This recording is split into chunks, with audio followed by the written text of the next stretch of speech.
I stand before you today as the duly elected Mayor of the City of Toronto, and it is my job to stand up for the people of Toronto, all of the people of Toronto, whether they voted for me or not.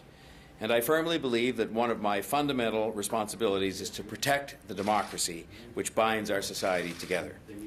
The bedrock of that democracy is fair process, that the people always have an opportunity to be heard by their government. And that's why when elections are meddled with, when the very rules that guide them are upset mid-campaign, people, regardless of their political stripe, are rightly angry. This is a gigantic decision about the future of Toronto. Like many of you, I read news reports last night about changes that are being proposed to the size of Toronto City Council, the largest city in the country, the fourth largest city in North America.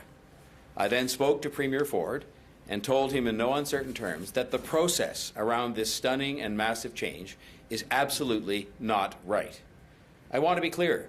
I told him repeatedly during that conversation that I welcome a discussion around how our city is governed. In fact, I raised one aspect of a number of days ago in an interview on the subject of the mayor's powers. Like many people in this city, I believe we need a discussion about the role of the mayor, as well as a discussion about the size of council and other issues, including term limits. Again, I repeated to the Premier a number of times in our discussion my own willingness to support proper public discussion of all of those issues. What we don't need, and what I just can't support, is change being rammed down our throats without a single second of public consultation. And on top of that, done in the middle of the election period itself. You don't change the rules in the middle of the game. That is not right, and that is not fair.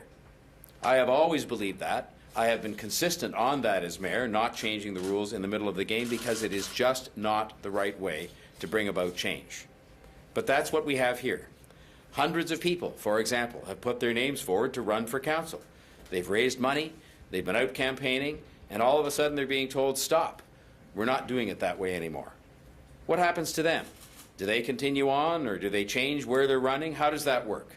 And the answer is we don't know. This affects the way people are represented, the very structure of the government closest to the people, and the notion that we will make significant change to that structure without absolutely any public consultation, with no public consultation or discussion with the people, isn't right, and it isn't necessary. Change of this magnitude should always happen with a degree of consultation that allows the public to be heard.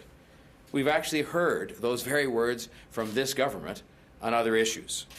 In this case, we are talking about a city of 3 million people. They deserve to be heard.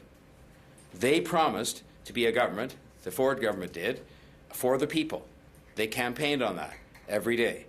And so I would say to the Premier and his government, be true to your words. If you are truly a government for the people, then let's put this question to the people. Let them decide.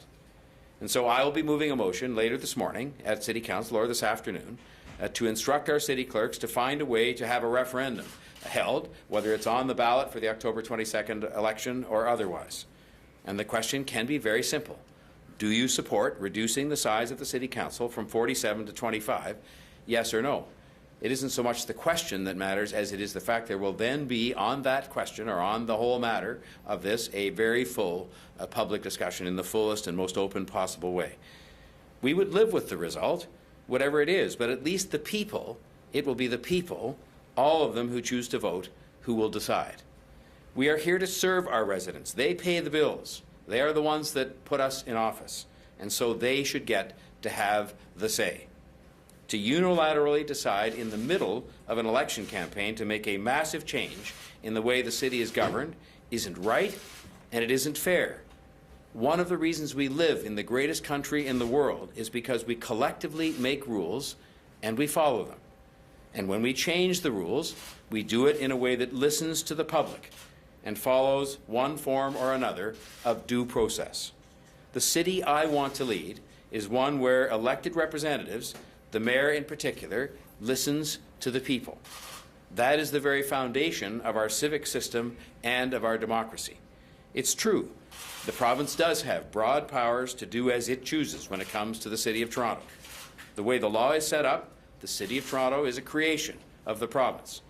But this is a city that is booming It is a city that is admired around the world. It's a city that is a magnet for talent and jobs and investment. It's a city with an economy that powers the province, and with that admired way of life, and it's admired not just in the rest of this country, but around the world.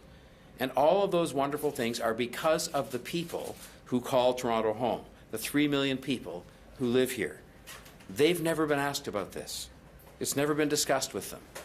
I hear people this morning talking about conversations and consultations and discussions and debates. There haven't been any of those things on a major decision that affects them and their civic democracy. At the very least, don't they deserve a say in how they're governed? And to me, the answer to that question is simple. And the answer to that question is yes, they do. The people should decide.